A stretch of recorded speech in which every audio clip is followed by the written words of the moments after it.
సాధారణంగా cinema hit అయితే ఏ దర్శకుడైనా ఎంతో సంతోషిస్తారని ప్రత్యేకంగా చెప్పాల్సిన అవసరం లేదు.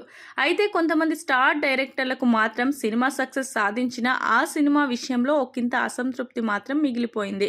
స్టార్ డైరెక్టర్ రాజమౌళి డైరెక్షన్లో తెరకెక్కి బ్లాక్ బస్టర్ హిట్గా నిలిచిన యమదొంగ సినిమా కూడా ఒకటనే సంగతి తెలిసిందే. అయితే ఈ సినిమాను అనుకున్న విధంగా తెరకెక్కించలేకపోయానని, టెక్నికల్ అంశాల విషయంలో మరింత జాగ్రత్త పడాల్సిందని జక్కన భావించారట. అప్పట్లోనే ఈ సినిమా 32 కోట్ల రూపాయల షేర్ కలెక్షన్లను సొంతం చేసుకున్న సంగతి తెలిసిందే. అలాగే స్టార్ డైరెక్టర్ ప్రశాంత్ నీల్ తన తొలి సినిమా ఉగ్రం విషయంలో అసంతృప్తికి లోనవుతూ ఉంటారట. ఆ సినిమాకు టెక్నికల్గా ఆశించిన స్థాయిలో న్యాయం చేయలేకపోయానని ఆయన భావించారు.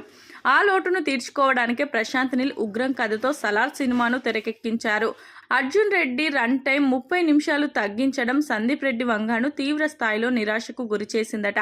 అర్జున్ రెడ్డి సినిమాను పూర్తి నిడివితో రిలీజ్ చేసి ఉంటే ఆ అసంతృప్తి ఈ దర్శకుడికి ఉండేది అయితే కాదనే సంగతి తెలిసిందే. ఈ ముగ్గురు దర్శకులు 100% సక్సెస్ రేట్ ఉన్న దర్శకులు కావడం గమనార్హం. ఈ దర్శకుల తర్వాత ప్రాజెక్టులపై అంచనాలు అంతకంతకు పెరుగుతున్నాయి. సూపర్ స్టార్ మహేష్ బాబు రాజమౌళి కాంబోలో ఒక సినిమా తెరకెక్కుతుండగా, ప్రభాస్ ప్రశాంత్ నీల్ కాంబోలో సైతం ఒక సినిమా తెరకెక్కుతుంది. సందీప్ రెడ్డి వంగ తర్వాత సినిమా కూడా ప్రభాస్ హీరోగా తెరకెక్కుతుంది. ఈ సినిమాలు ఎలాంటి ఫలితాలను అందుకుంటాయో చూడాల్సి ఉంది.